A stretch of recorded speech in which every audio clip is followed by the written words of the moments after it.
اعوذ باللہ من الشیطان اللعین الرجیم بسم اللہ الرحمن الرحیم وبہ نستعین وہو خیر معین الحمد للہ رب العالمین الصلاة والسلام علی اشرف الانبیاء والمرسلین ابی القاسم المصطفى محمد اللہم صل علی محمد وآل محمد وعلى اہل بیتہ الطیبین الطاہرین المعصومین ولعنة الدائمة على آدائهم أجمعين من يومنا هذا إلى قيام يوم الدين. أما بعد فقد قال الله سبحانه وتعالى في كتابه المجيد وفرقانه الحميد وقوله الحق وهو أصدق القائلين. أعوذ بالله من الشيطان اللعين الرجيم بسم الله الرحمن الرحيم. لقد كان لكم في رسول الله أسوة حسنة لمن كان يرجو الله واليوم الآخر وذكر الله كثيرا. ہماری گفتگو پیغمبر اکرم صلی اللہ علیہ وآلہ وسلم کی سیرہ طیبہ اور اس کے اخلاقی پہلو کے حوالے سے تھی. ہم نے اپنی گزشتہ گفتگو میں اس آیہ کریمہ جو سورہ احزاب کی آیہ نمبر 21 ہے کہ ذیل میں عرض کیا کہ اس آیہ کریمہ میں خدا بند متعال پیغمبر اکرم صلی اللہ علیہ وآلہ وسلم کی حیات طیبہ اور اسوہ حسنہ کو تمام اہل توحید کے لیے، تمام خدا پرستوں کے لیے نمونہ عمل قرار دے رہا ہے کہ وہ تمام لوگ کہ جو خدا پر ایمان رکھتے ہیں ان کا عقیدہ ایک خدا پر ہے، جو خدا پرست ہیں، جو موحد ہیں، اور نیز ان کا عقیدہ روز قیامت پر ہے، کیونکہ روز قیامت قدرت خدا کے متجلی ہونے کا سب سے اعلیٰ اور سب سے عمدہ محل و مقام ہے کہ وہ تمام وعدہ یہ الہی کہ جو اللہ تعالیٰ نے اپنے بندوں سے کیے ہیں ان کے قدرت مندانہ اور بہترین انداز سے متحقق ہونے کا مقام روز قیامت ہے کہ جب اللہ تعالیٰ اپنے بندوں سے نیک اعمال کے بدلے میں جنت اور برے اعمال کے نتیجے میں جہنم کا وعدہ فرماتا ہے تو یہ جنت اور جہنم کے وعدوں کا متحقق ہونا روز قیامت ہی ممکن ہے. لہذا خدا بند متعال پر عقیدہ رکھنے والے تمام لوگ اس معاد اور اس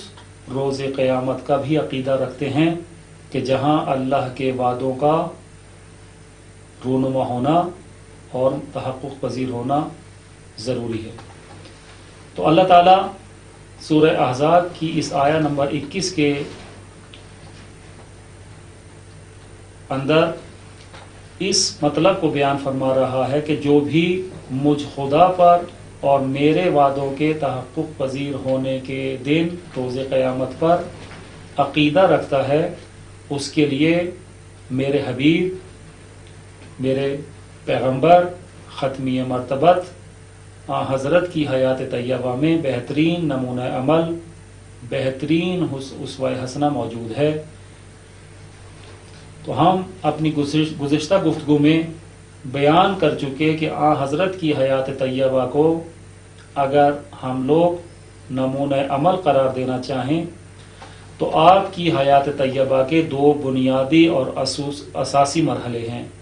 دو بنیادی اور اساسی دور ہیں کہ جن میں ہم آپ کی حیات طیبہ کا مطالعہ کر سکتے ہیں. پہلا وہ دور اور وہ عرصہ ہے جو آپ نے نبوت اور اعلان رسالت سے پہلے فرمایا ہے، وہ عرصہ جس میں آپ اعلان نبوت و رسالت فرمانے سے پہلے عرب کے اس فاسد اور آلودہ معاشرے میں بالخصوص سرزمین مکہ کہ جہاں تمام اخلاقی قدریں پامال تھیں، آپ نے اپنی حیات طیبہ میں وہ اخلاق حسنہ اور سیرت و کردار کے عمدہ نمونے پیش کیے ہیں کہ جس سے معاشرے کے تمام لوگ، خواہ وہ آپ کے لائے ہوئے دین پر ان کا عقیدہ بعد میں ہوا ہو اور انہوں نے دین اسلام اور آپ کے لائے ہوئے دین کو قبول کیا ہو، یا انہوں نے پہلو تہی کرتے ہوئے آپ کے عقیدے کا انکار کیا ہو، لیکن آپ کی سیرت و کردار کی برکتوں سے جن اوصاف حمیدہ اور حسنہ کو آپ نے اس معاشرے میں کسب فرمایا تھا اور صادق اور امین کے لقب سے یاد کیے جاتے تھے، وہ اس کا انکار نہ کرتے تھے۔ یہی وجہ ہے کہ آن حضرت اعلان رسالت فرمانے کے بعد جب ایک وقت ایسا آیا کہ آپ نے کوہ صفا پر چڑھ کر بلند آواز سے یا صباحا یا صباحا کی آواز بلند فرمائی، اور یہ وہ آواز ہوتی تھی کہ جب لوگوں کو خطرے سے آگاہ کیا جاتا تھا۔ یا صباحا، یہ صبح کے طلوع ہونے کی خبر دی جاتی تھی، اور دشمن رات کو کمین گاہ میں بیٹھنے کے بعد منتظر ہوتا تھا کہ جیسے ہی صبح کی روشنائی نمودار ہو اور طلوع خورشید ہو تو اپنے دشمن پر حملہ آور ہو۔ تو جب کوئی شخص دشمن کی آمد کو صبح دم دیکھ لیتا تھا تو اپنے قبیلے والوں کو اس خطرے سے آگاہ کرنے کے لیے یا صباحا کی آواز لگاتا تھا، تاکہ اپنے قبیلے والوں کو یہ بتا سکے کہ صبح ہو گئی، اٹھ جاؤ اور دشمن حملہ آور ہے۔ تو جب پیغمبر اکرم نے یا صباحا کی آواز کوہ صفا سے بلند کی تو جس جس کے کانوں تک یہ آواز پہنچی وہ فوراً اپنے گھر سے باہر آ گیا، اور تھوڑی ہی دیر میں آپ کے گرد ایک اچھا خاصا ہجوم اکٹھا ہو گیا۔ اور جب آپ نے یہ دیکھا کہ کافی لوگ آپ کے گرد جمع ہو چکے ہیں تو آپ نے موقع کی نزاکت کا فائدہ اٹھاتے ہوئے فرمایا کہ اگر میں تمہیں یہ خبر دوں کہ اس پہاڑ کے پس پشت ایک بڑا دشمن موجود ہے تو آیا میری بات قبول کر لو گے؟ تو انہوں نے سب نے بیک زباں یہی کہا کہ ہاں، کیونکہ ہم نے آپ سے کبھی جھوٹ نہیں سنا، آپ صادق ہیں۔ تو آپ نے اسی اپنے اس مقدمہ رسالت کا فائدہ اٹھاتے ہوئے کہ جو آپ نے 40 سال کی اپنی جانفشانی کی زندگی میں یہ منصب صداقت حاصل کیا تھا، اسی کا فائدہ اٹھاتے ہوئے آپ نے فرمایا کہ اگر میں تمہیں یہ کہہ رہا ہوں کہ پس پہاڑ دشمن موجود ہے اور میری بات قبول کر رہے ہو تو یہ بات بھی سن لو کہ دشمن شیطان تمہاری کمین گاہ میں ہے، اور اس سے بچنے کا واحد حل یہی ہے قولوا لا الہ الا اللہ،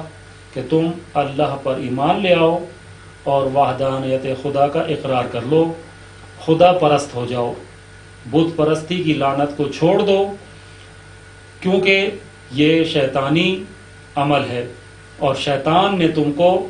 اس عمل پر وادار کیا ہوا ہے۔ تو پس جب تم مجھے صادق اور امین جانتے ہو اور مجھے سچا مانتے ہو تو سن لو کہ شیطان تمہاری کمین گاہ میں ہے۔ تو اس سے بچنے کا واحد حل یہی ہے کہ اللہ پر ایمان لے آؤ اور خدا پرست ہو جاؤ۔ جب ابو جہل نے یہ آپ کی گفتار سنی تو لوگوں کو آپ سے دور کرنے کے لیے نازیبا الفاظ سے آپ کو یاد کیا اور کہنے لگا کہ بس آپ نے اتنی سی بات کے لیے ہمیں بلایا تھا اور ہمارے آرام و سکون کو برباد کیا تھا۔ تو یہ حضرت صلی اللہ علیہ وآلہ وسلم کی سیرت طیبہ ہے کہ آپ نے وہ امانت و صداقت کہ جس کے جلوے آپ نے قبل از اعلان نبوت اظہار فرمائے تھے، انہی سے مختلف انداز سے فائدہ اٹھاتے رہے۔ نیز ہم دیکھتے ہیں کہ وہ لوگ کہ جو آپ کی نبوت اور رسالت کے منکر تھے اور آپ کے مختلف حوالے سے سب و شتم اور مختلف نازیبہ الفاظ سے نوازتے تھے، آپ کے پاس اپنی امانتیں بھی رکھواتے تھے، جس کو ہم بعد میں چل کے بیان کریں گے کہ کس طریقے سے مکے والے آپ کو اپنی امانتیں سپرد کرتے تھے، باوجود یہ کہ آپ کو مجنون، ساحر اور جادوگر کے القاب سے بھی یاد کرتے تھے۔ تو ہم دیکھتے ہیں کہ پیغمبر اکرم صلی اللہ علیہ وسلم کی جو حیات طیبہ ہے، اس کے اعلان نبوت سے پہلے کا عرصہ جو ہے اس کو ہم گزشتہ اپنے گفتگو میں بیان کر چکے ہیں۔ اس گفتگو میں آپ کے اعلان نبوت اور اعلان رسالت کے بعد کے کچھ پہلوؤں اور کچھ حیات طیبہ کے حصے پر روشنی ڈالیں گے۔ آپ کی جو رسالت ہے اس کو چند مرحلوں میں اور چند حصوں میں تقسیم کر سکتے ہیں۔ حکم خداوندی سے آپ نے اپنی رسالت کو ابتدا میں مخفی رکھا، اور اس کے مخفی رکھنے کی بھی وجہ یہی ہے کہ عرب کے اس معاشرے میں ایک جدید اور ایک نئے دین کا اعلان کرنا اگر ابتدا ہی میں بطور علل اعلان ہوتا اور اعلانیہ طور پر سب کو دین اسلام کی طرف دعوت دی جاتی تو شاید بہت سختی کے ساتھ رویہ اختیار کرتے ہوئے اس دین جدید کو ابتدا ہی میں دبا دیا جاتا، لیکن آپ نے خداوند متعال کی حکمت و مصلحت کے پیش نظر اپنی اس نبوت کے اعلان کو ابتدا میں مخفی رکھا، اور 3 سال تک مخفی طور پر دین اسلام کی تبلیغ کرتے رہے، لوگوں کو دین اسلام کی طرف دعوت دیتے رہے۔ اس 3 سال کے عرصے میں زیادہ تر جو لوگ اسلام کے ساتھ شرف یاب ہوئے وہ وہی لوگ تھے کہ جن کی آپ نے کفالت و سرپرستی اعلان رسالت سے پہلے سے شروع کی ہوئی تھی۔ وہ معاشرے کے محروم طبقات، وہ غلام اور وہ غریب لوگ کہ جو معاشرے میں ستم دیدہ تھے اور مکہ کے اشراف ان کے حقوق غصب کیے ہوئے تھے، ان کے اوپر ظلم و ستم روا رکھتے تھے، حضرت نے ان کی دلجوئی فرمائی، ان کی مالی مساعدت فرماتے رہے۔ نتیجتاً یہی لوگ سب سے پہلے آپ کے پیغام الہی کو قبول کرنے والے بنے۔ اس کے بعد جب 3 سال کا عرصہ گزر گیا اور تقریباً 40 یا ابن ابی زہرہ اپنی کتاب خاتم الانبیاء میں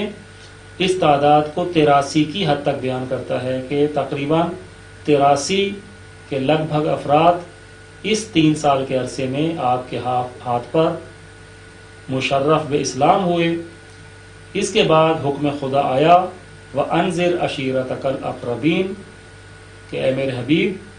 تم اپنے قریبی رشتہ داروں کو، اپنے عزیز و اقارب کو ڈراؤ اور ان کو بھی دعوت پیغام ربانی دو۔ اس اعلان اور اس آیت کے نزول کے بعد آپ نے مولا کائنات حضرت علی علیہ السلام کو تمام اپنے عزیز و اقارب مرد حضرات کو ایک جگہ جناب ابو طالب علیہ السلام کے گھر میں دعوت کے لیے اکٹھا کیا اور مولا کائنات کے ذریعے سب کو اس دعوت کا پیغام بھیجا جس کو دعوت ذو العشیرہ سے یاد کیا جاتا ہے، یعنی رشتہ داروں کی دعوت، رشتہ داروں کو بلانا۔ اس دعوت ذو العشیرہ میں آپ نے کھانے کا جو اہتمام کیا، تاریخ گواہ ہے کہ آپ نے معمولی مقدار میں کھانے کا اہتمام فرمایا، لیکن اس کے باوجود 40 کے لگ بھگ افراد آپ کے خاندان والے اس میں جمع تھے، لیکن اس کے باوجود اللہ نے اس کھانے میں اتنی برکت دی کہ وہ لوگ کھانا کھا کر سیر ہو گئے لیکن کھانا ختم نہیں ہوا۔ لہٰذا جب آپ اپنا پیغام سنانا چاہتے تھے تو اسی ایک چیز کا کہ آپ نے کھانے میں اس قدر برکت ڈال دی تھی، آپ کے دست مبارک نے اس کھانے میں اتنی برکت پیدا کی کہ 40 سے زیادہ افراد سیر ہو گئے اور کھانا پھر بھی ختم نہ ہوا. تو ابو لہب اور ابو جہل نے اسی موقع کا فائدہ اٹھاتے ہوئے آپ کو ساحر اور جادوگر کہا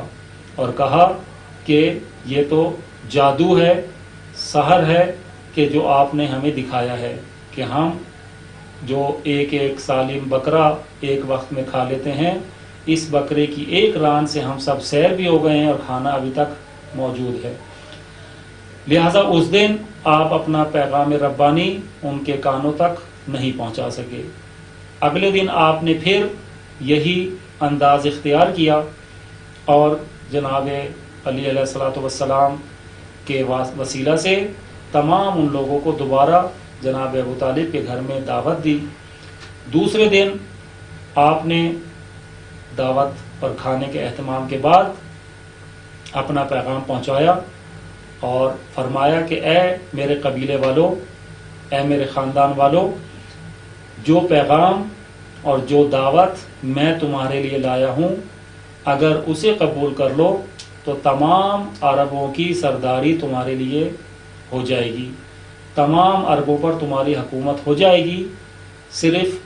ایک خدا کو مان لو، قولوا لا الہ الا اللہ. اور پھر یہ بھی فرمایا کہ جو پیغام اور جو دعوت میں تمہارے لیے لایا ہوں، آج تک کوئی اپنے رشتہ داروں کے لیے ایسا پیغام اور ایسی دعوت نہیں لایا.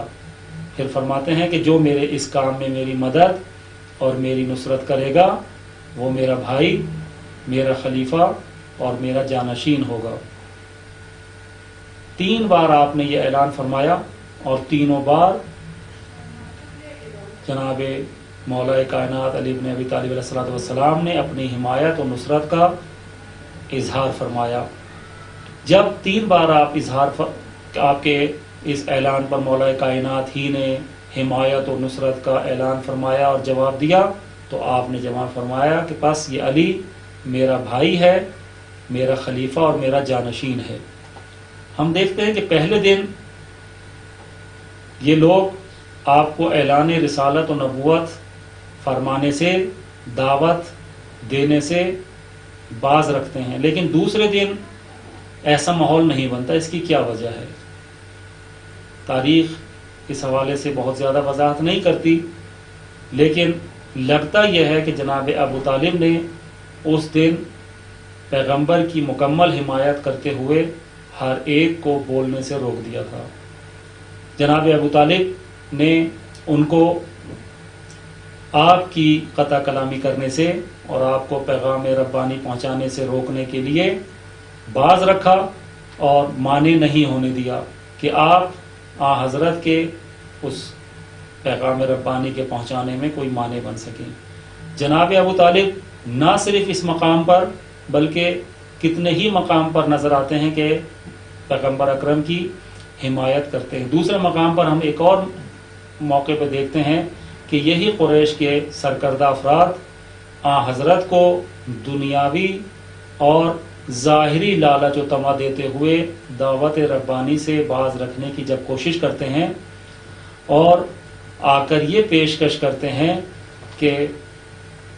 اگر آپ اپنی اس دعوت حق سے ہاتھ اٹھا لیں تو ہم عرب کی خوبصورت ترین خاتون اور مال و دولت سے نوازیں گے، آپ جو ہم سے مانگیں گے دینے کے لیے تیار ہیں، لیکن اپنی اس دعوت سے ہاتھ اٹھا لیں. تو ہم دیکھتے ہیں کہ جناب ابو طالب منتظر ہیں کہ پیغمبر اکرم اس کا کیا جواب فرماتے ہیں. اور جب پیغمبر اکرم نے اپنی زبان مبارک سے ایک ایسا فرمان ارشاد فرمایا کہ جو انسان کی توان اور انسان کی طاقت و قدرت سے باہر ہے. حضرت فرماتے ہیں کہ اگر تم سورج میرے سیدھے ہاتھ اور چاند کو میرے بائیں ہاتھ پر بھی لا کے رکھ دو تو پھر بھی میں اپنے اس دعوت اور اس میں پیغام پہنچانے سے باز نہ آؤں گا، یہاں تک کہ مجھے قتل کر دیا جائے یا میری موت واقع ہو جائے. تو آپ جب اپنے اس پیغام کو پہنچانے کے لیے اس حد تک مصمم نظر آتے ہیں کہ وہ چیز کہ جو انسان کی طاقت و قدرت سے باہر ہے، کون انسان یہ طاقت رکھتا ہے کہ چاند اور سورج کو توڑ لائے اور کسی کو دے دے۔ تو آپ یہ بیان کرنا چاہتے ہیں کہ یہ دنیا و ما فیہا، تو دور کی بات یہ تو انسان کی قدرت میں ہو سکتی ہے، لیکن وہ چیز کہ جو تمہاری قدرت سے اور طاقت سے باہر ہے، اگر وہ بھی تم مجھے دے دو، چاند اور سورج بھی مجھے دے دو، یہ دنیاوی مال و متاع، یہ دنیا کی رنگینیاں، یہ تو دور کی بات ہے، اگر وہ اجرام سماوی، وہ آسمانی کواکب، وہ چیزیں کہ جو تمہاری قدرت و طاقت سے باہر ہیں، اگر وہ بھی توڑ لاؤ تو پھر بھی تم مجھے میرے ارادے اور میرے پیغام پہنچانے سے باز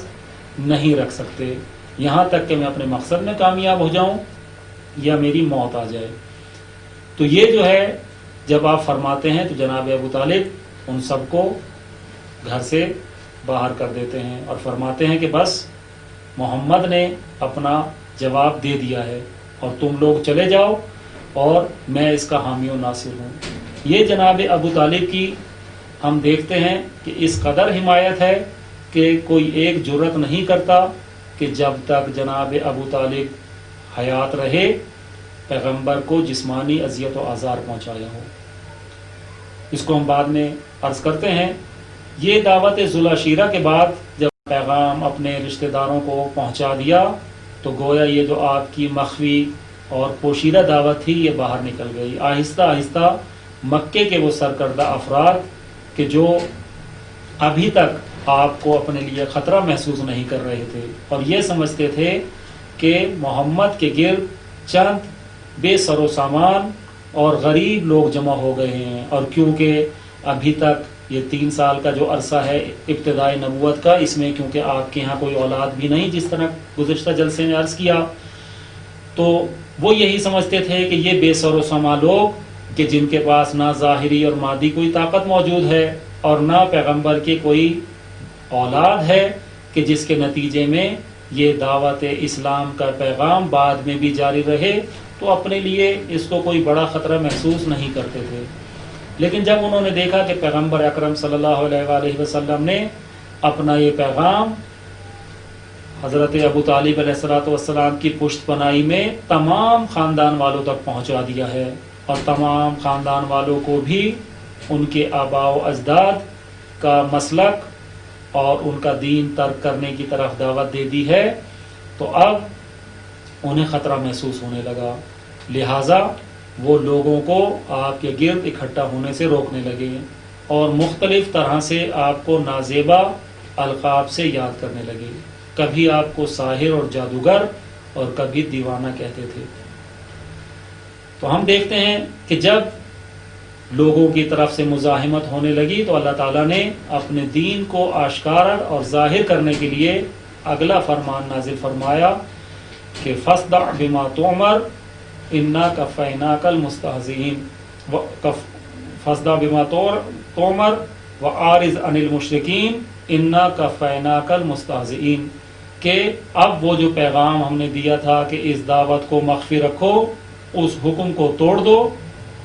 اور پیغام کو سب لوگوں تک پہنچاؤ، البتہ مشرکین سے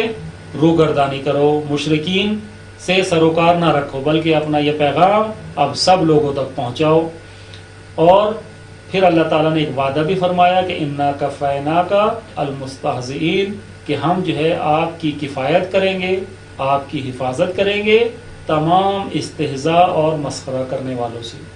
تو ہم دیکھتے ہیں کہ اللہ تعالیٰ نے یہ جو ایک وعدہ فرمایا اس کا کس طریقے سے حفاظت فرمائی۔ ہم دیکھتے ہیں کہ ایک طرف تو جناب ابو طالب علیہ السلام کے ذریعے سے اللہ تعالیٰ نے جہاں ان کو شرف کفالت بخشا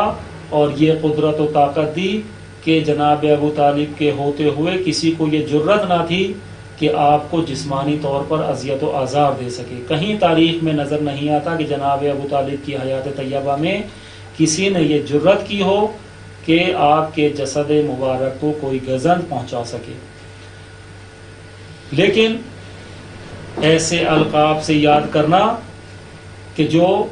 آپ کے دل کو آزار پہنچائیں یہ ہوتا رہا۔ کچھ القاب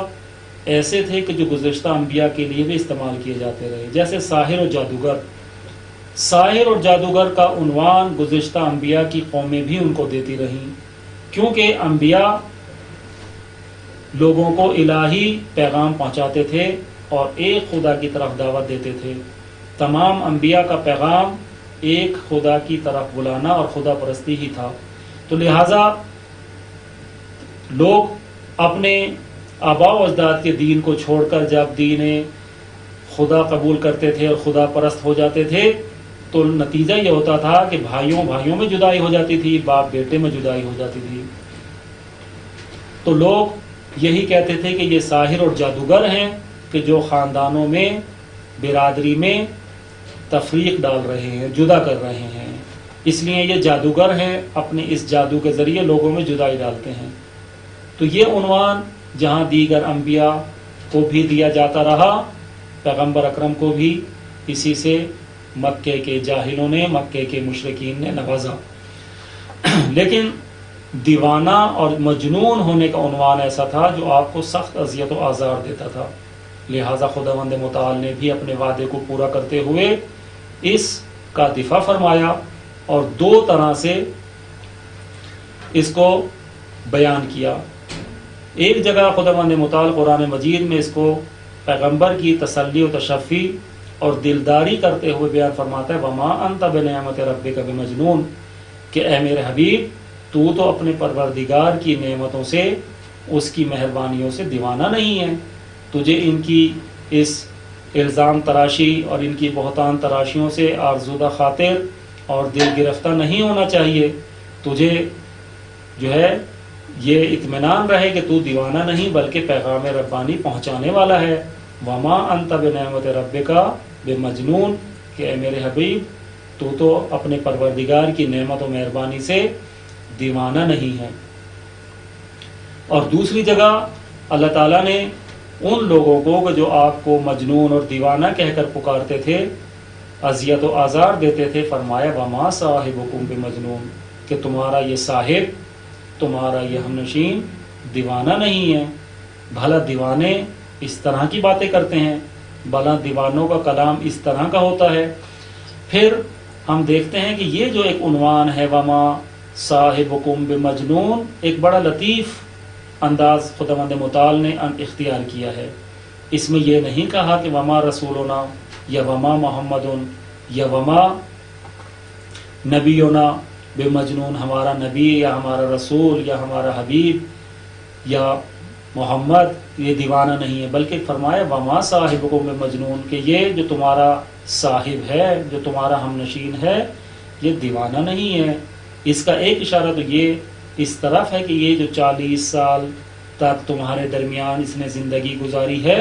بھلا کوئی جو 40 سال تک ایک معاشرے کے درمیان زندگی گزارے اور ایک پوری عمر کہلاتی ہے 40 سال زندگی گزارنا کسی معاشرے میں، آیا تم نے اس سے کوئی دیوانگی کی چیز دیکھی ہے؟ کوئی ایسی چیز، کوئی ایسی حرکت اس سے ظاہر ہوئی جس سے تم اس کو دیوانہ کہو؟ آیا یہ پیغام خدا پہنچانا یہ دیوانگی ہے؟ اور پھر اس سے بھی بڑھ کر اللہ تعالیٰ کیونکہ اس 40 سال کے عرصے میں آپ نے اپنے امین اور صادق ہونے کا اس طریقے سے اظہار فرمایا کہ مکہ والے آپ کو اپنی امانتیں سپرد کرتے تھے، تو اللہ تعالیٰ اس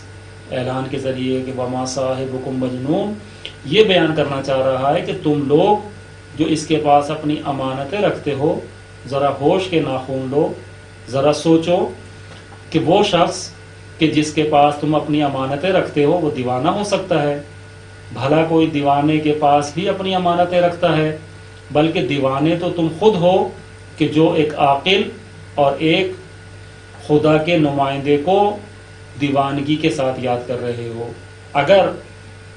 اس کے پاس امانتیں رکھواتے ہو اور اس کو دیوانہ کہتے ہو تو پس تم خود دیوانے ہو، تم خود مجنون ہو کہ جو اس کو دیوانہ کہہ رہے ہو، کیونکہ دیوانے کے پاس کوئی اپنی امانتیں نہیں رکھواتا۔ تو یہ اللہ تعالیٰ نے ایک لطیف انداز اور ایک بڑا خوبصورت انداز اختیار کرتے ہوئے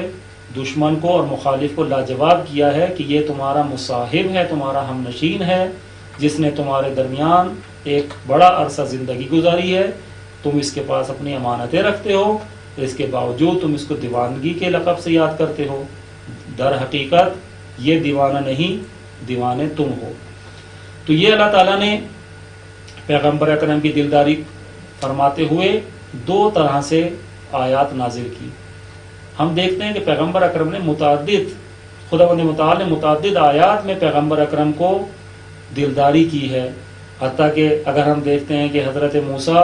اپنی شرح صدر کے لیے دعا فرماتے ہیں کہ رب اشرح لی صدری، کہ میرے پروردگار مجھے شرح صدر عطا کر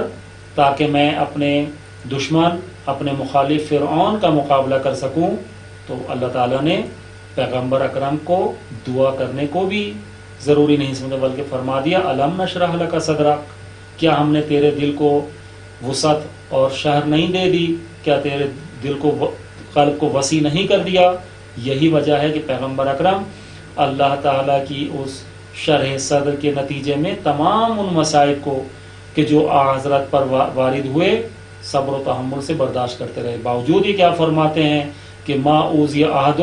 قط ما اوذیت فی اللہ، کہ کوئی ایک نبی بھی، کوئی ایک شخص بھی اتنا اذیت و آزار نہیں دیا گیا جتنا میں راہ خدا میں اذیت دیا گیا، ما اوذیت فی اللہ، کہ جتنا میں خدا کی راہ میں اذیت و آزار دیا گیا ہوں۔ تو یہ جو پیغمبر اکرم اس قدر اذیت و آزار دیے گئے، ان کو فقط شرح صدر ہی کے نتیجے میں ہم دیکھتے ہیں کہ پیغمبر اکرم نے مکے کی 13 سالہ زندگی میں کوئی مخاصمانہ یا کوئی معاندانہ پہلو اختیار نہیں کیا، کوئی دشمن کے ساتھ جنگ کی کیفیت اختیار نہیں کی، بلکہ بڑے صبر و تحمل سے اپنے اس الہی پیغام کو مختلف مراحل میں پہنچاتے رہے ہیں، حتیٰ کہ وہ زمانہ بھی آیا کہ جب بعثت کے 7ویں سال مشرکین مکہ نے اپنا ایک آخری ہتھ کنڈا، کہ جو استعمار اور استکبار کا آخری ہتھ کنڈا ہوتا ہے، اقتصادی پابندیاں لگانا، کہ جیسا کہ اس وقت استکبار بزرگ اور شیطان بزرگ امریکہ نے ایران کے خلاف لگائی ہوئی ہیں۔ یہ استعمار اور استکبار کی بہت پرانی جو ہے فطری ایک عادت ہے کہ وہ ہمیشہ اپنی بڑائی اور اپنی حکومت اور اپنے مفادات کو پورا کرنے کے لیے، دشمن کو زیر کرنے کے لیے یہ اس اقتصادی پابندیوں کی روش اختیار کرتا ہے۔ اس وقت امریکہ نے یہ روش ایران کے خلاف اختیار کی ہے، اور اس وقت مشرکین مکہ نے یہی اقتصادی پابندیوں کی روش حضرت اور ان کے ماننے والوں کے خلاف اختیار کی، کہ مشرکین مکہ نے آپس میں یہ معاہدہ کیا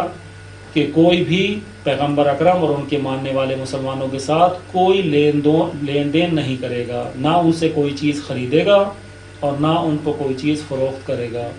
اور اس معاہدے کو باقاعدہ مکتوب شکل میں لکھ کر تمام قبائل نے دستخط کیے اور اس کو خانہ کعبہ کی دیوار پر نصب کر دیا۔ یہ ایک خاص طریقہ ہوتا تھا کسی بھی معاہدے کو لوگوں کے نزدیک قابل احترام اور قابل عمل بنانے کا، کہ دیکھیں یہ معاہدہ جب خانہ خدا پر نصب کیا جا رہا ہے، خانہ کعبہ پر لگایا جا رہا ہے، تو اس کا احترام سب پر واجب ہے، اور کوئی بھی اگر اس معاہدے کی خلاف ورزی کرے گا تو وہ قابل سزا ہوگا۔ نتیجہ یہ ہوا کہ تمام مسلمان حضرت ابو طالب علیہ السلام کی سرکردگی اور سرپرستی میں شعب ابی طالب میں منتقل ہو گئے۔ وہ گھاٹی کہ جو خانہ خدا سے تھوڑے ہی فاصلے پر 2 پہاڑوں کے درمیان تھی، جسے شعب ابی طالب یا شیب ابی طالب کے نام سے یاد کیا جاتا تھا، اس وادی ابو طالب میں جو 3 سال مسلمانوں نے گزارے ہیں وہ انتہائی قسم پرسی اور انتہائی سختی کے عالم میں گزارے ہیں، حتیٰ کہ درختوں کے پتے کھا کر اپنا پیٹ بھرنا پڑا ہے۔ بعض اوقات کسی مسلمان کی طرف سے کوئی غذا تہیا کر لی جاتی تھی، یا حضرت ابو طالب اپنے خاص طریقے سے کچھ غذا کا اہتمام فرما لیتے تھے، لیکن 3 سال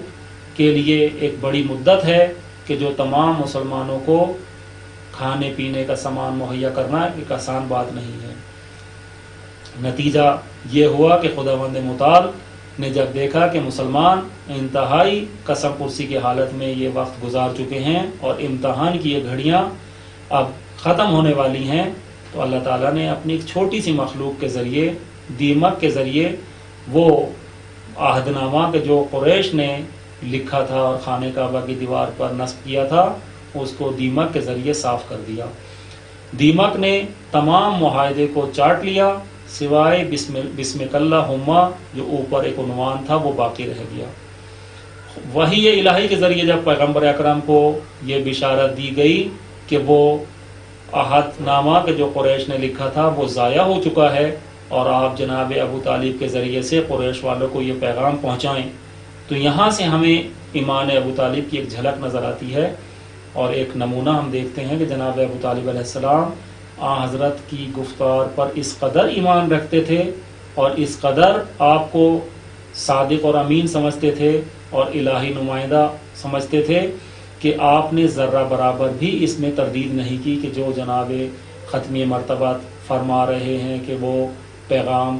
وہ عہد نامہ کا جو قریش نے لکھا تھا وہ دیمک کے ذریعے کھایا جا چکا ہے اور ضائع ہو چکا ہے، اور صرف اس پر بسمک اللہم باقی رہ گیا ہے۔ جب حضرت ابو طالب علیہ السلام نے قریش کے سرداروں کو جا کر اس کی خبر دی تو انہوں نے یہ بات ماننے سے انکار کر دیا۔ تو یہاں جناب ابو طالب کیونکہ پیغمبر اکرم پر راسخ عقیدہ اور ایمان رکھتے تھے، آپ نے فرمایا کہ اگر یہ بات سچی نہ ہو تو میں خود اپنے ہاتھ سے محمد کو تمہارے حوالے کر دوں گا۔ یعنی آپ جانتے تھے کہ یہ بات غلط ہو ہی نہیں سکتی کہ جو میرے بھتیجے نے مجھے الہی پیغام پہنچایا ہے وہ یقیناً سچا ہے۔ اب قریش کو مطمئن کرنے کا واحد ایک یہی ذریعہ ہے کہ میں یہ کہہ دوں کہ اگر یہ پیغام بالفرض سچا نہیں ہے تو میں خود محمد کو تمہارے حوالے کر دوں گا۔ نتیجہ یہی ہوا کہ جب انہوں نے اس عہد نامے کو کھولا اور دیکھا تو جناب ابو طالب کی بات صحیح تھی، اور وہ عہد نامہ ضائع ہو چکا تھا، صرف بسمک اللہم کا عنوان باقی رہ گیا تھا۔ لہٰذا جب اللہ تعالیٰ نے اپنی اس قدرت کا مظاہرہ کیا اور ان کا یہ عہد نامہ ضائع ہو گیا تو اقتصادی پابندی جو لگائی گئی تھی وہ خود بخود ختم ہو گئی۔ تو اقتصادی پابندی کا ختم ہونا تھا کہ آپ مسلمان تو پہلے سے بہتر طریقے سے دوبارہ زندگی گزارنے لگے، لیکن ہم یہ دیکھتے ہیں کہ ان 3 سالوں کی پابندی اور اذیت و آزار کا نقصان اور ضرر یہ ہوا کہ جناب ابو طالب جیسی ہستی اور جناب خدیجۃ الکبریٰ جو ناز و نعمت کی پلی اور عرب کی ایک مالدار اور سرمایہ دار خاتون تھیں، جب انہوں نے بھی یہ سختی کے ایام گزارے تو جیسے ہی یہ 3 سال کا اقتصادی بائیکاٹ ختم ہوا ہے تو کچھ ہی عرصے بعد یہ دونوں ہستیاں دنیا سے رخصت ہو گئیں۔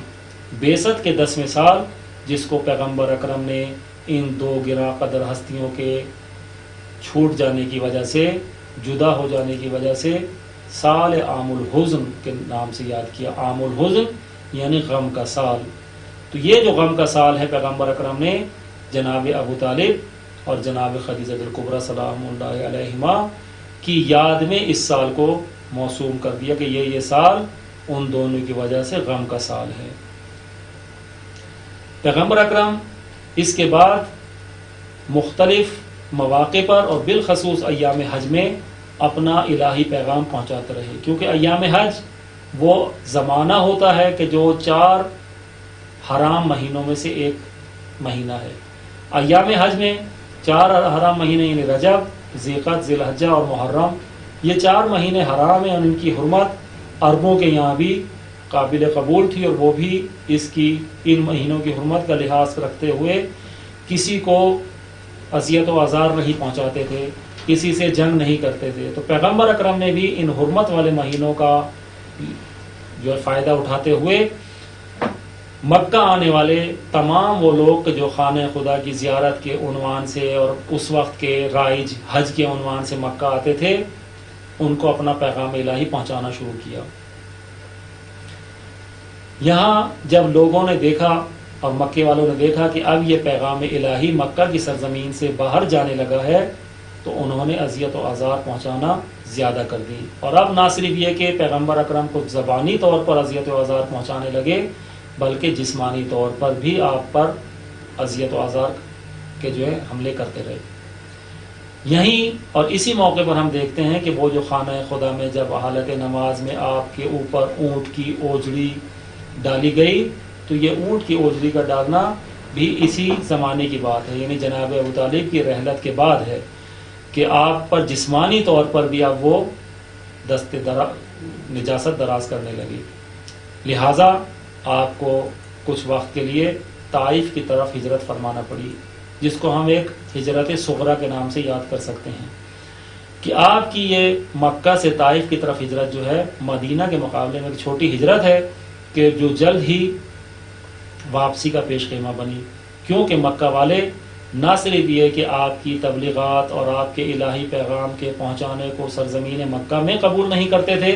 بلکہ ان کو یہ بھی پسند نہیں تھا کہ آپ اپنا یہ پیغام کسی اور علاقے میں جا کر پہنچائیں، لہٰذا انہوں نے طائف کے لوگوں کو اس چیز پر ابھارنا شروع کیا کہ یہ وہ ہے کہ جو ہمارے درمیان بھی جدائی ڈال چکے ہیں اور آپ چاہتے ہیں کہ آپ کے لوگوں میں اپنے سحر و جادو کے ذریعے سے جدائی ڈالے، لہٰذا وہاں کے لوگ اور کچھ اوباش جوان کہ جن کو قریش نے زر خرید غلام بنایا تھا، ان کو پیسے دے کر اس چیز پر وادار کیا کہ آپ کو پتھر ماریں، نتیجتاً کہا جاتا ہے، تاریخ میں رقم ہے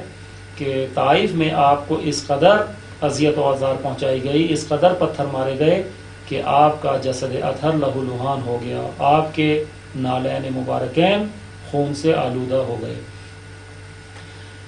لیکن آپ نے ان کے حق میں بد دعا نہیں کی، اور وہاں سے جب مکہ واپس آئے تو مسلمانوں کے لیے ایک حکمت عملی یہ تیار کی کہ وہ حبشہ کی ہجرت کا سامان کریں، کیونکہ آپ جانتے تھے کہ حبشہ کی سرزمین پر ایک عادل حکمران نجاشی کے نام سے حکومت کر رہا ہے، اور تمام ممالک میں نجاشی کے حوالے سے ایک یہ شہرت تھی کہ نجاشی عادل اور انصاف پسند حکمران ہے، عیسائیت کا مذہب رکھتا ہے، لیکن عدل و انصاف کے ساتھ حکومت کر رہا ہے، لہٰذا پیغمبر اکرم نے 70 کے قریب مسلمانوں کو جناب جعفر طیار کی سرکردگی میں سرزمین حبشہ کی طرف روانہ کیا۔ یہاں بھی ہم دیکھتے ہیں کہ قریش کے قبائل اور قریش کے سرکردہ افراد آپ کے اس بھیجے ہوئے وفد کی تعاقب میں سرزمین حبشہ پہنچ جاتے ہیں، اور یہ نہیں ہونے دیتے یا یہ نہیں چاہتے کہ مسلمان سرزمین حبشہ میں امن و سکون اور آرام کے ساتھ زندگی، بلکہ چاہتے یہ ہیں کہ کسی طریقے سے نجاشی کو ان کے خلاف بھڑکائیں اور ان کو دوبارہ سرزمین مکہ پر آنے پر مجبور کریں۔ جا کر نجاشی سے شکایت کرتے ہیں اور کہتے ہیں کہ ہمارے کچھ بھاگے ہوئے غلام آپ کی سرزمین پر آئے ہیں جو آپ کے دین کے مخالف ہیں اور ایک نئے دین کا پرچار کرتے ہیں۔ نجاشی نے حضرت جعفر طیار اور ان تازہ آنے والے مسلمانوں کو بھی اپنے دربار میں جب طلب کیا، اور وہاں ایک بہترین اور عمدہ مناظرہ جناب جعفر طیار کا نظر آتا ہے کہ جب قریش کے سرکردہ نمائندوں نے پیغمبر اکرم کے حوالے سے زبان نجاست دراز کی اور یہ کہا کہ ہم پیغمبر اکرم نے آ کر ہم لوگوں کے درمیان جدائی ڈال دی ہے اور ایک نئے مذہب کا پرچار کر رہے ہیں، اور یہ حضرت عیسیٰ کو خدا کا بیٹا بھی نہیں مانتے اور حضرت مریم اور حضرت عیسیٰ کی خدا ہونے کی بھی قائل نہیں ہیں، یعنی جو عیسائی عقیدہ تھا تثلیث کا کہ روح القدس، حضرت عیسیٰ اور حضرت مریم یہ 3 خدا ہیں۔ تو جب انہوں نے جو مکہ کے قریش کے نمائندے تھے اس حوالے سے اس کے احساسات کو بھڑکانا چاہا، تو جناب جعفر طیار نے اسلام کی حقیقی اور واقعی صورت پیش کی اور پہلے اپنا عرب معاشرے کا اور مکے کا سابقہ بیان کیا اور فرمایا کہ ہم انتہائی جاہلی اور فرسودہ رسومات میں گھرے ہوئے تھے، ہمارے یہاں فسق و فجور اور شراب و جوا اور بچیوں کو زندہ درگور کر دینا عام رائج تھا، اور ہم لوگ ایک دوسرے پر ظلم و ستم کرتے تھے۔ ہمارے درمیان سے خود ہم ہی میں سے ایک ایسے شخص نے جو ہے قیام کیا کہ جس کا ماضی صاف و شفاف تھا، جس کا ماضی سب کے نزدیک بہت کھلا آئینہ تھا، اس نے آ کر ہمیں ایک خدا کے طرف دعوت دی اور ہمیں حق کی بات بتائی، ہمیں ان فرسودہ اور آلودہ نجاسات سے جو ہمارے درمیان رائج تھیں ان رسومات سے روکا۔ پھر آپ نے سورہ مریم کی، جناب جعفر دیار نے کچھ آیات کی تلاوت کی اور بیان کیا کہ ہمارا عقیدہ جناب مریم کے بارے میں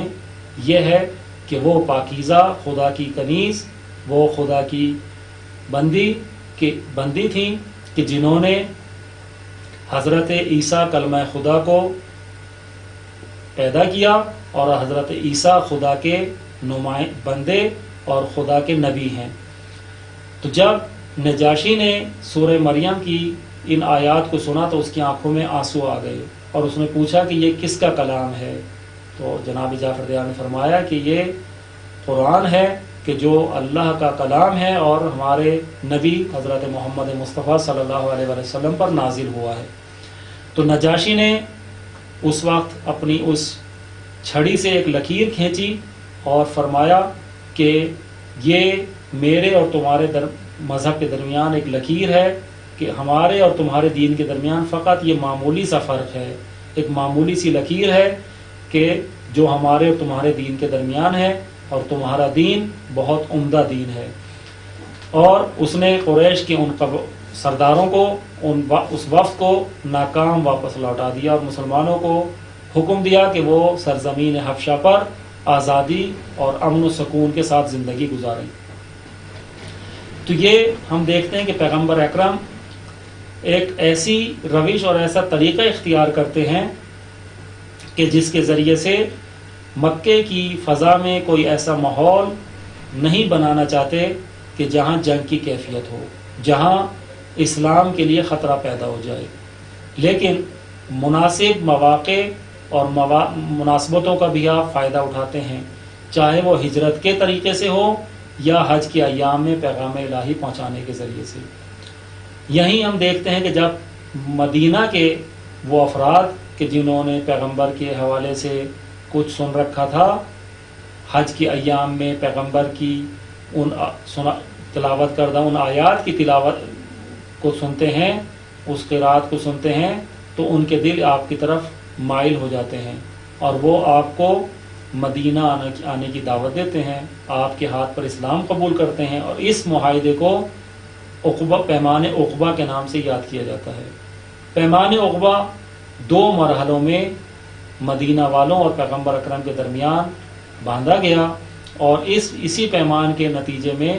اسی معاہدے کے نتیجے میں حضرت کی وہ ہجرت کبریٰ مکہ سے مدینہ رونما ہوئی۔ حضرت صلی اللہ علیہ وسلم جب یہ دیکھتے ہیں کہ مکے کی سرزمین اب پیغام الہی کے پہنچانے کے حوالے سے اپنی وہ مدت پوری کر چکی ہے اور اب جو ہے حکم خدا سے ہجرت ضروری ہے، تو آپ مولا کائنات کو اپنے بستر پر سلاتے ہیں اور وہاں سے ہجرت کرتے ہیں۔ ہجرت بھی ہم دیکھتے ہیں کہ خدا کے حکم سے ہے، کیونکہ خدا کے نمائندے ہیں، اور ہجرت ایسے عام ماحول میں واقع نہیں ہوئی ہے کہ پیغمبر اکرم نے خود سے ارادہ کیا ہو اور خود سے مکہ چھوڑ کر مدینہ روانہ ہو گئے، بلکہ مکہ میں ایسے اسباب فراہم ہو گئے، ایسا ماحول بن گیا کہ اب سران عرب کے سردار، قریش کے بڑے بڑے سرکردہ افراد حتمی طور پر یہ فیصلہ کر چکے کہ حضرت محمد مصطفیٰ صلی اللہ علیہ وسلم کی جان لے لی جائے، آپ کو قتل کر دیا جائے، اور وہ جانتے تھے کہ بنی ہاشم محمد کے قتل کرنے والے کو زندہ نہ چھوڑیں گے اور قصاص کا مطالبہ کریں گے، لہٰذا انہوں نے یہ طے کیا کہ عرب کے 40 قبائل یا قریش کے 40 قبائل مل کر اس قتل کی سازش کو انجام دیں۔ جب قتل کرنے والے افراد زیادہ ہوں گے تو نتیجتاً بنی ہاشم خون بہا کا مطالبہ، قصاص کا مطالبہ نہیں کر سکیں گے اور نوبت دیت دینے کی آئے گی، اور تمام قبائل مل کر حضرت کی دیت کہ جو تقریباً اس زمانے کے مطابق 40 اونٹ یا 100 اونٹ بنتی تھی وہ بنی ہاشم کو دے دی جائے گی۔ تو جس رات یہ سازش تیار کی گئی یا جس رات اس سازش کو عملی جامہ پہنانا تھا، در حقیقت اسی رات آپ کی ہجرت رونما ہوئی، جس رات قریش کے یہ چنے ہوئے قاتل افراد یہ چاہتے تھے کہ صبح دم نمودہ سحر ظاہر ہوتے ہی پدیدہ سحر ظاہر ہوتے ہی آپ کو قتل کر دیں۔ حکم خدا سے آپ کو یہ امر دیا گیا کہ آج رات آپ مکہ سے ہجرت فرما جائیں۔ وہ 40 افراد کہ جو آپ کے گھر کی نگرانی میں تھے، یہاں بھی ہم دیکھتے ہیں کہ اللہ تعالیٰ کس طریقے سے اپنے حبیب کی حفاظت کرتا ہے، اور کوئی گزند آپ کو نہیں پہنچتی اور آپ ان کی نظروں کے سامنے سے اپنے گھر سے شہر مکہ سے باہر کی طرف روانہ ہو جاتے ہیں۔ اور نہ صرف یہ کہ شہر مکہ سے روانہ ہوتے ہوئے اللہ تعالیٰ نے ان کی آنکھوں کے سامنے اپنی مصلحت کے پردے حائل کیے، بلکہ ہم دیکھتے ہیں کہ جب دوسرے دن انہوں نے اپنے اس سازش کو اور اپنے اس مذموم مقصد کو عملی جامہ پہنانا چاہا اور آپ کے بستر مبارک پر مولا کائنات علی علیہ السلام کو پایا، تو یقیناً جو ہے وہ نہیں چاہتے تھے کہ آپ کو مکہ سے جانے دیا جائے۔ یعنی ایک دفعہ یہ ہوتا ہے کہ انسان یہ کہتا ہے کہ ہمارے شہر میں اس شخص کا وجود خطرے میں ہے، تو اگر یہ شہر چھوڑ کر چلے جائیں تو پھر ہمارا شہر جو ہے محفوظ ہو جائے گا، ان کو جلا وطن ہو جانا چاہیے۔ لیکن مکہ کے لوگ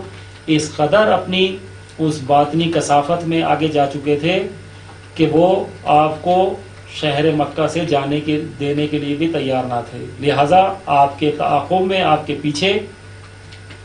افراد کو دوڑایا، اور وہ لوگ کہ جو پاؤں کے نشان اور قدم شناس تھے اور پاؤں کے نشان کو جان لیتے تھے، ان کو بھی بلایا گیا کہ وہ آپ کے قدموں کے نشان دیکھتے ہوئے آپ کے جانے والے سمت کا پتہ لگا سکیں۔ اور جب ان لوگوں نے غار ثور تک آپ کے قدموں کے نشانوں کا مشاہدہ کیا اور بتایا کہ یہاں تک پیغمبر اکرم اور ان کے ایک ساتھی کے قدموں کے نشان نظر آتے ہیں، تو وہ لوگ اس مقام پر پہنچ کر نہ صرف یہ کہ حیرت زدہ رہے بلکہ اپنے اس مذموم مقصد تک پہنچنے میں بھی ناکام نظر آئے۔ یہاں بھی اللہ تعالیٰ نے اپنے حبیب اور اپنے نبی کی حفاظت کے لیے ایسا اہتمام فرمایا کہ غار کے دہانے پر ایک مکڑی نے جالا تان دیا اور کبوتری نے انڈے دے دیے۔ یہاں ہم دیکھتے ہیں کہ اگرچہ ظاہری قدموں کے نشان غار کے دہانے تک نظر آتے ہیں، لیکن کوئی بھی یہ جرأت نہیں کرتا کہ اس مکڑی کے جالے سے عبور کرے، کیونکہ ایک طبیعی اور فطری چیز ہے کہ کوئی بھی جب غار سے اندر جائے گا تو جو کبوتری اپنے انڈوں پر بیٹھی ہوئی ہے یا مکڑی نے جو جالا بنایا ہوا ہے وہ خراب ہو جائے گا۔ تو اللہ تعالیٰ نے یہاں بھی اپنے حبیب کی حفاظت کے لیے، کیونکہ ابھی تک وہ پیغام الہی کامل اور مکمل شکل میں انسانوں تک نہیں پہنچا تھا، اور تا قیام قیامت تک باقی رہنے کے لیے اس کامل پیغام کا پیغمبر الہی کے ذریعے سے پہنچنا ناگزیر اور ضروری تھا۔ اللہ تعالیٰ نے آپ کی حفاظت کا اہتمام فرمایا۔ یہاں ہم دیکھتے ہیں کہ پیغمبر اکرم جب شب ہجرت روانہ ہوتے ہیں تو کیونکہ امین تھے، وہ امانتیں جو شب ہجرت آپ کے پاس مکہ والوں کی تھیں، مسلمانوں کی امانتیں نہیں تھیں، مکہ کے ان مشرکین کی امانتیں تھیں کہ جو وہاں رچتے اور بستے تھے، وہ امانتیں مولا کائنات اپنے حقیقی و واقعی جانشین کے سپرد کر کے آتے ہیں اور فرماتے ہیں کہ کل میرے جانے کے بعد ایک بلند مقام پر جا کر یہ اعلان فرما دینا کہ جس نے بھی محمد کے پاس اپنی امانت رکھوائی تھی وہ مجھ سے آ کر لے لے۔ اور ہم دیکھتے ہیں کہ دوسرے دن جب مولا کائنات یہ اعلان فرماتے ہیں اور لوگ آ کر اپنی امانتیں دریافت کرتے ہیں تو کسی نے بھی یہ نہیں کہا کہ میری امانت کامل اور صحیح صورت میں مجھے نہیں ملی ہے۔ عجیب یعنی ہمیں نظر آتا ہے کہ دینے والا ہاتھ اور لینے والا ہاتھ علیحدہ علیحدہ ہے. لینے والا ہاتھ نبوت کا تھا اور دینے والا ہاتھ جانشین وسیع اور امامت کا ہے، لیکن کوئی ذرہ برابر امانت میں فرق نہیں آیا. جس نے جو امانت جس حالت اور جس طرح سے رکھوائی تھی وہ امانت اس نے اسی طرح سے دریافت کی، اور تاریخ میں کہیں محفوظ نہیں ہوا کہ کسی نے اس حوالے سے اپنی امانت کے نہ ملنے کے حوالے سے یا پوری نہ ملنے کے حوالے سے کوئی گلہ و شکوہ کیا ہو. 3 شب و روز پیغمبر اکرم غار ثور میں قیام پذیر رہے، اور جب مکہ والے اپنی اس کوشش کو کہ جو آپ کے تعاقب میں انہوں نے کی اور تمام مکہ سے جانے والی اطراف کو دیکھ ڈالا اور ہر طرف اپنے جاسوس بھیج کے ناکام ہو گئے، تو ان 3 شب و روز میں مولا کائنات اپنے غلام کے ساتھ مولا کائنات کی خدمت میں رات کو تشریف لاتے رہے اور مکے کی اوضاع و احوال کی بھی خبر دیتے رہے اور آپ کی ضرورت کی اشیاء بھی آپ کو پہنچاتے رہے. 3 شب و روز کے بعد جب پیغمبر اکرم مکہ کی طرف روانہ ہوئے، مکہ سے مدینہ کی طرف روانہ ہوئے، تو مدینہ کے راستے میں بھی کچھ واقعات رونما ہوئے، جن میں سے مختصراً ایک واقعے کا میں ذکر کروں گا کہ ایک شخص نے کہ جس کی خبر میں اور اطلاع میں یہ آ چکا تھا کہ پیغمبر اکرم اور محمد مکہ چھوڑ کر کسی سمت جا رہے ہیں، اور وہ آپ کے اوصاف اور خد و خال سے بھی آشنا تھا. جب اس نے آپ کو دیکھا کہ آپ راستے میں ہیں تو وہ انعام و اکرام کے جو آپ کے مارنے قتل کرنے یا آپ کو زندہ قریش کی تحویل میں دینے کے حوالے سے قرار دیا گیا تھا، اس انعام کے لالچ میں جب اس نے آپ پر حملہ کرنا چاہا اور یہ کہا کہ اب کون ہے جو آپ کو بچائے گا،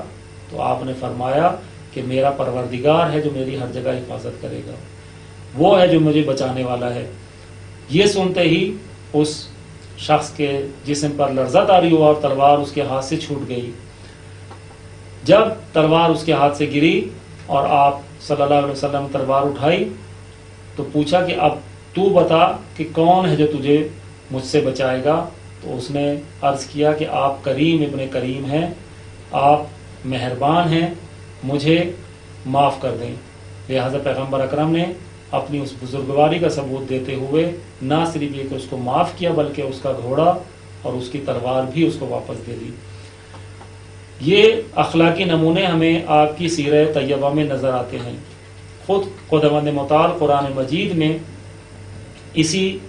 آپ کی کرامت و رحمت و مہربانی کو بیان کرتے ہوئے ارشاد فرماتا ہے فَبِمَا رَحْمَةٍ مِّنَ اللَّهِ لِنْتَ لَهُمْ، کہ یہ اللہ ہی کی رحمت و مہربانی ہے کہ آپ ان لوگوں کے لیے، ان مکہ والوں کے لیے مہربان ہیں، حتیٰ کہ مشرکین ہیں، حتیٰ کہ وہ لوگ ہیں کہ جو آپ کو اذیت و آزار دینے سے بھی باز نہ آئے، لیکن فَبِمَا رَحْمَةٍ مِّنَ اللَّهِ لِنْتَ لَهُمْ، یہ آپ کے لیے اللہ کی رحمت و مہربانی ہے کہ جو آپ ان کے لیے مہربان ہیں. وَلَوْ كُنْتَ فَظًّا غَلِيظَ الْقَلْبِ لَانفَضُّوا مِنْ حَوْلِكَ، اگر آپ سخت دل اور سخت زبان ہوتے، وَلَوْ كُنْتَ فَظًّا یعنی اگر آپ سخت زبان والے ہوتے، وَغَلِيظَ الْقَلْبِ اور سخت دل والے ہوتے، لَانفَضُّوا مِنْ حَوْلِكَ تو یہ آپ کے اطراف سے پراکندہ اور منتشر ہو جاتے. یہ اللہ تعالیٰ نے شیریں زبانی اور ایک انداز حسن کلام آپ کو عطا فرمایا کہ آپ اللہ تعالیٰ کے حکم سے وہ آیات جو اللہ نے آپ کے قلب مبارک پر نازل کی مکے والوں کے لیے پڑھتے تھے، اور جو بھی آپ کی آیات تلاوت کردہ سنتا تھا اس کا دل نرم ہو جاتا تھا، اور آپ تالیف قلوب انہی آیات کے ذریعے سے فرماتے تھے. یہی وجہ ہے کہ مکے کے سرکردہ افراد، وہ بڑے بڑے قبائل کے سردار، جو اگرچہ دوسرے لوگوں کو آپ کا کلام اور آپ کی تلاوت کردہ آیات کو سننے سے روکتے تھے، آپ کو ساحر و جادوگر کہتے تھے اور لوگوں کو آپ کا کلام سننے سے منع کرتے تھے، خود چھپ چھپ کر آپ کا کلام سنتے تھے اور محظوظ ہوتے تھے اور ایک دوسرے سے کہتے تھے کہ ما ھذا کلام البشر، یہ انسان کا کلام نہیں ہے. لیکن ان کے اندر شیطان نے اس حد تک یہ صفات پیدا کر دی تھیں کہ وہ تکبر اور نخوت کی وجہ سے اپنا اس دین کا یا اپنے اس عقیدے کا اظہار نہیں کر سکتے تھے، کیونکہ اس کے نتیجے میں انہیں اپنی بزرگی اور سرداری جاتی ہوئی لگتی تھی۔ وہ سمجھتے تھے کہ اگر ہم اظہار اسلام کر دیں اور مسلمان ہو جائیں تو ہماری وہ سرداری، ہماری وہ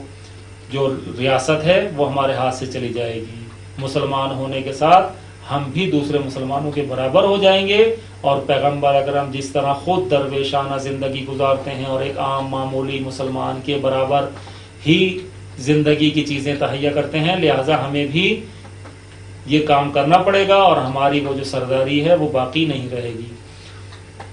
تو پیغمبر اکرم صلی اللہ علیہ وآلہ وسلم کی اس حوالے سے ہم دیکھیں کہ پیغمبر اکرم کو اللہ تعالیٰ نے بہترین اخلاق کا نمونہ بنایا اور کس طریقے سے ان کی تربیت کی، حتیٰ کہ مولا کائنات پیغمبر اکرم صلی اللہ علیہ وسلم کے بارے میں فرماتے ہیں کہ اللہ تعالیٰ نے ایک مخصوص فرشتے کے ذریعے سے آپ کو اخلاقی چیزیں تعلیم فرمائی اور آپ کی تربیت فرمائی کہ ہر روز ایک فرشتہ، البتہ یہ قبل نبوت کی بات ہے کہ جب آپ غار حرا میں جا کر وقت گزارتے تھے اور تنہائی میں اپنے معبود کی عبادت کرتے تھے تو اس وقت ایک مخصوص فرشتہ اللہ تعالیٰ نے آپ کے لیے معین کیا کہ جو آپ کو اخلاقی چیزیں اور خدا کے پیغامات پہنچاتا تھا اور آپ کی تربیت کرتا تھا۔ آپ خدا کے تربیت شدہ ہیں، خدا نے خود آپ کی تربیت کی، اور جس انداز سے خدا نے آپ کی تربیت کی آپ نے اسی انداز سے مولا کائنات کی تربیت کی۔ مولا کائنات اسی افتخار کو بیان کرتے ہوئے اظہار کرتے ہیں کہ یہ میرے لیے ایک بہت بڑا افتخار ہے، کوئی ایسا نہیں تمہارے درمیان سوائے میرے کہ جس کی پرورش خود پیغمبر اکرم نے کی ہو، جو ان کے بدن کی پسینے کی خوشبو سونگھتا ہو، جو ان کے بستر پر ان کے ساتھ لیٹتا ہو، جو ان کے شانہ بشانہ چلتا ہو۔ آپ مولا کائنات فرماتے ہیں کہ میں پیغمبر کے قدم بقدم اس طرح چلتا تھا جس طرح ایک اونٹنی کا بچہ اپنی ماں کے پیچھے چلتا ہے، جس طرح اونٹنی کا بچہ اپنی ماں کے پیچھے ہوتا ہے، میں بھی قدم بقدم پیغمبر کی پیروی کرتا تھا۔ تمام وہ اخلاق و ادوار و عادات و صفات کہ جو پیغمبر اکرم میں تھیں وہ میں نے ان سے کسب کی ہیں، اور پیغمبر اکرم مجھے زبان رسالت کے ذریعے سے وہ تمام چیزیں منتقل کرتے تھے۔ تو یہ افتخار مولا کائنات کو بھی حاصل ہوا۔ انشاءاللہ ہم اپنی گفتگو کا سلسلے کو بعد میں بھی جاری رکھیں گے۔ فی الحال ہفتہ وحدت کے حوالے سے اپنی گفتگو کو یہیں پر ہم ختم کرتے ہیں، اور خداوند متعال سے یہ دعا کرتے ہیں کہ خداوند متعال ان ایام مبارک اور اس مبارک ہستی کی بابرکت ایام کی بدولت اور ان کے واسطے سے ہمیں ان کی سیرت طیبہ کو اپنانے اور اپنی زندگی میں ان کی سیرت طیبہ کو مکمل طور پر لاگو کرنے اور ان کی سیرت پر چلنے کی توفیق عنایت فرمائے۔ السلام علیکم ورحمۃ اللہ وبرکاتہ۔